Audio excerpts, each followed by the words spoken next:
Hi friends, எப்படி இருக்கீங்க? எல்லாம் நல்லா இருக்கீங்களா? நான் ஊருக்கு போயிருந்தேன்னு சொன்னேனே, 10 டேஸ் வந்து எங்கள் சொந்த ஊருக்கு போயிட்டு வந்தோம்.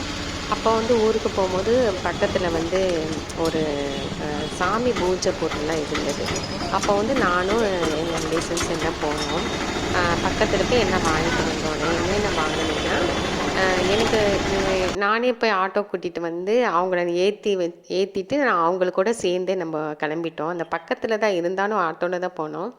அப்போ ஆட்டோவில் போகும்போது அந்த பூஜை சாமான்லாம் எடுத்துகிட்டு வரணும்ல, ஆனால் எப்படி நடந்து அவங்கவுங்க வந்து ரொம்ப ரொம்ப வாங்கிட்டு போனாங்க. அப்போ அவங்கவுங்க வாங்கும்போது அவங்கவுங்களுக்கு வந்து கையில் தூக்கிட்டு வர்றதுக்கு ரொம்ப கஷ்டமாக இருக்கும்னு சொல்லிட்டு முதவே ஆட்டோ பிடிச்சாச்சு. அதில் வந்து நான் என்னென்ன வாங்கினேன்னா, அதாவது 2 குத்து விளக்கு, இந்த மலையாள குத்து விளக்குன்னு சொல்லுவாங்க, கேரளா விளக்கு, அதான் ஐயப்பனுக்கெல்லாம் வைப்பாங்க அந்த விளக்கு. இந்த 2 விளக்கு எனக்கு ரொம்ப பிடிச்சிருந்துச்சு, பார்க்கறதுக்கு ரொம்ப அழகாக இருந்தது. அப்புறம் ஊதுபத்தி ஸ்டாண்டு ஒன்று வாங்கினேன். ஊதுபத்தி ஸ்டாண்ட் 2 வாங்கினேன். ஒன்று வந்து கலசம் மாதிரி சின்னதாக வாங்கி நான் சாமிக்கிட்ட வச்சாச்சு. நான் வந்தவொடனே ஊர்லேருந்து வந்தவொடனே சாமி இதெல்லாம் தொடச்சி கோலம் போட்டு வச்சாச்சு. அப்புறம் வந்து முருகனோட இது நான் வாங்கினேன்.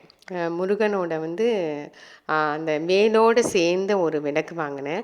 அதுவும் நான் முருகனுக்கு வச்சு நான் கும்பிட்டேன். ரொம்ப வந்து எனக்கு சந்தோஷமாக இருந்தது. அப்புறம் ஊருக்கு போகும்போது சமயபுரம் மாரியம்மன் கோயிலுக்கு போயிட்டு வந்தோம். இங்கே பாருங்கள், அந்த உங்களுக்கு கோபுரம் தெரியுது பாருங்கள்.